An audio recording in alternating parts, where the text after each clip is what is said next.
Mesdames et messieurs, nous sommes donc ici pour ce troisième panel. Les présentations viennent d'être faites concernant ce troisième panel intitulé Diaspora et développement. Comment renforcer l'impact de la diaspora dans le développement national? Donc nous avons 4 panélistes autour de la table et moi-même consultant et travaillant pour l'OIM. Je voudrais très rapidement me présenter pour vous dire que je suis un ancien fonctionnaire international. J'ai travaillé assez longtemps pour l'OIA et l'Union africaine et un peu pour les Nations unies.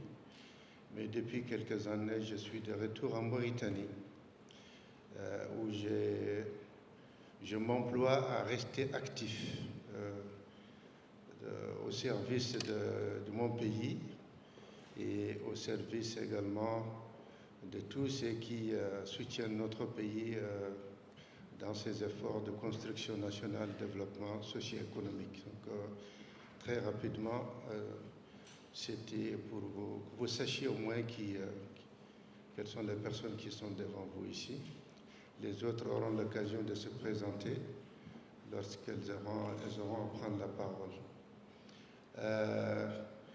Avant de donner la parole aux panélistes, vous me permettrez de faire quelques remarques préliminaires par rapport au sujet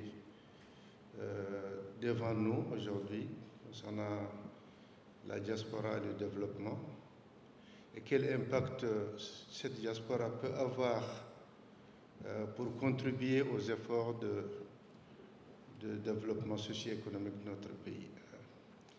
Pour vous dire que, tout d'abord, les migrations, c'est un phénomène qui a toujours existé. Depuis que l'humanité existe, les migrations existent. Les hommes et les femmes se déplacent d'ici et là, pour chercher de nouvelles opportunités, pour peut-être même changer d'habitat quelquefois. Et donc c'est un phénomène qui est là depuis des temps immémoriaux et qui va continuer à exister. Tant que l'humanité existe, les migrations vont continuer à exister. Aujourd'hui, si on entend dans certains pays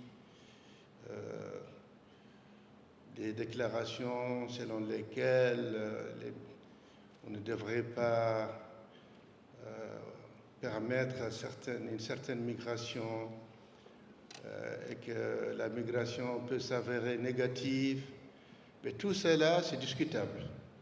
La migration, elle peut être tout à fait positive, mais pourvu qu'elle soit régulée, qu'elle soit organisée. Et je n'ai pas besoin de vous dire que certains pays, d'ailleurs, se sont développés grâce à leurs migrants. Vous savez, les États-Unis ont existé, et ont évolué et se sont développés grâce aux migrants venus d'ailleurs.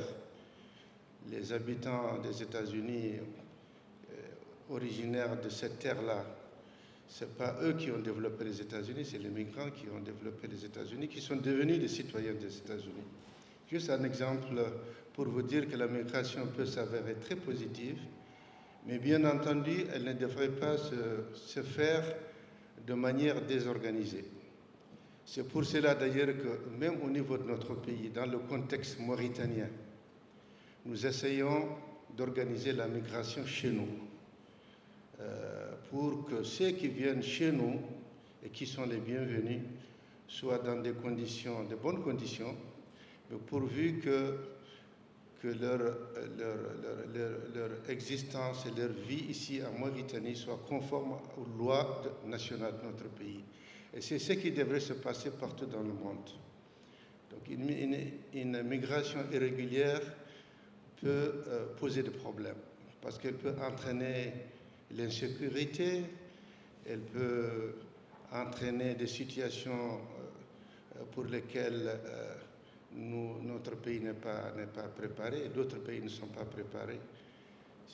Donc, grosso modo, la migration, elle peut être positive, mais pourvu qu'elle soit bien organisée et qu'elle se fasse dans des conditions qui sont conformes aux lois nationales, ici en Mauritanie et ailleurs. Deuxième observation que je voulais faire, c'est par rapport au sujet qui nous concerne ici. Quel impact la migration peut avoir de manière positive sur le développement de notre pays? La Mauritanie, au cours de ces dernières années, a connu un phénomène de migration de plus en plus important. Vous savez, les Mauritaniens, ils ont toujours voyagé. Et pour diverses raisons, nous avons voyagé autour de nous, dans notre espace sous-régional. Nous avons voyagé au-delà de notre sous-espace régional. Nous avons voyagé vers le Moyen-Orient, nous avons voyagé vers l'Europe. Et récemment, il y a eu ce phénomène même de migration vers l'Amérique du Nord. Et vous savez qu'au cours des 3 dernières années, à partir de 2020, il y a eu des flux migratoires vers les États-Unis. Et c'est un nouveau phénomène. Avant, nous avions des Mauritaniens qui allaient vers l'Amérique du Nord, mais essentiellement pour peut-être étudier, mais pas essentiellement pas pour travailler. Maintenant, les Mauritaniens sont présents, même aux États-Unis et au Canada, avec des expertises. Et nous avons des nationaux qui occupent des fonctions extrêmement importantes aux États-Unis et qui sont dans de grandes sociétés et de grandes entreprises et qui contribuent là-bas au développement de leur carrière, mais également qui sont restés connectés avec la Mauritanie. Et donc c'est dans ce cadre que je voudrais dire que ce soit aux États-Unis, que ce soit en Europe, que ce soit ailleurs en Afrique ou au Moyen-Orient, la Mauritanie a besoin de ces compétences. Nous, à l'OIM, en coordination avec notre gouvernement, nous avons un programme qui porte sur le retour temporaire des migrants pour servir la Mauritanie. Et quand vous avez suivi tout à l'heure la vidéo, on en a parlé rapidement pour dire que quelquefois on a besoin de nous servir de nos compétences, de nos expertises à l'étranger, même pour un retour temporaire, pour venir des chercheurs, des ingénieurs, des médecins, pour voir dans quelle mesure ils peuvent contribuer dans un certain secteur à apporter leur contribution en Mauritanie.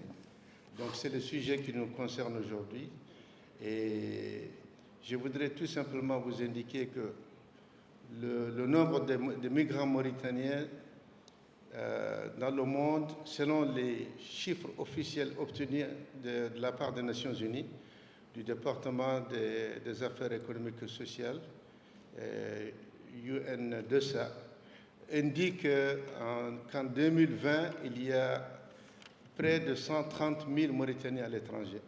Mais nous savons que ces chiffres sont beaucoup en deçà de la réalité. Parce que les Mauritaniens sont beaucoup plus nombreux que ça.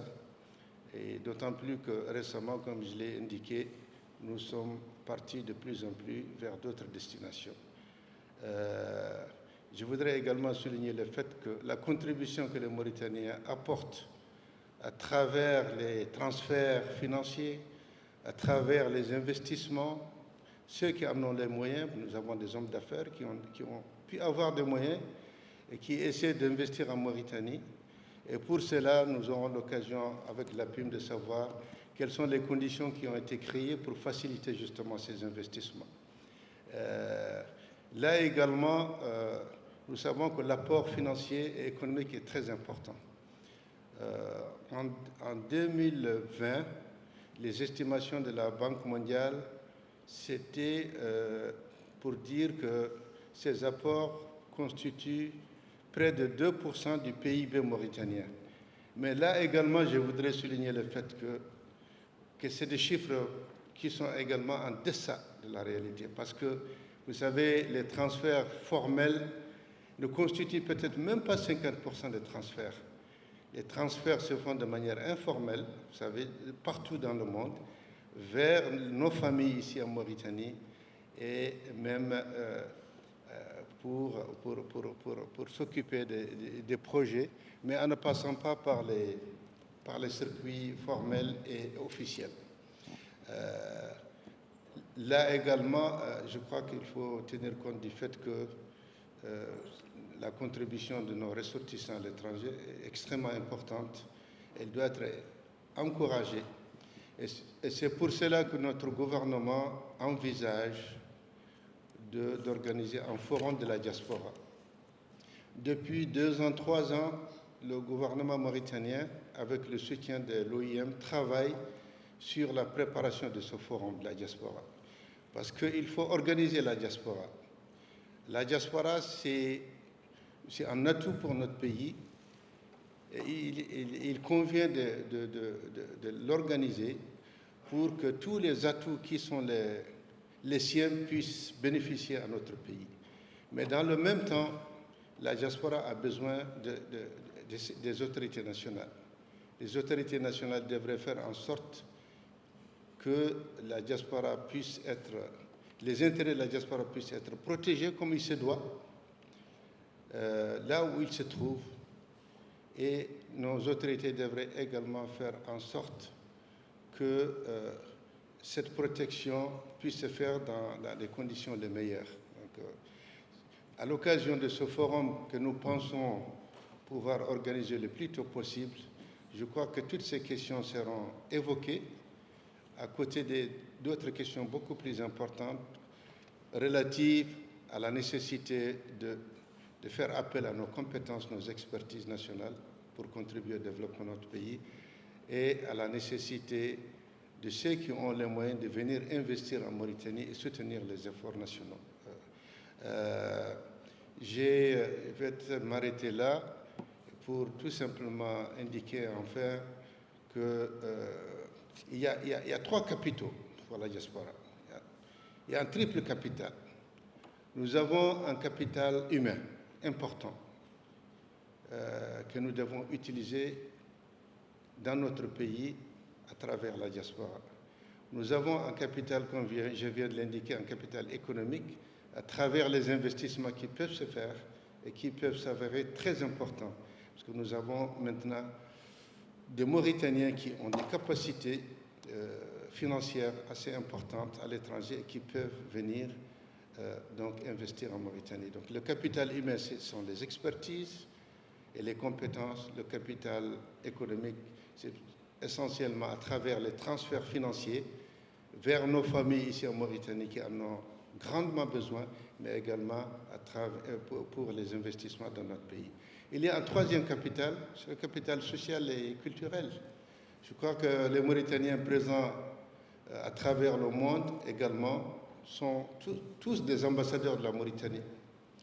Ils peuvent développer là où ils sont la culture mauritanienne et faire connaître la culture mauritanienne et donner une bonne image de ce que représente notre pays dans le monde.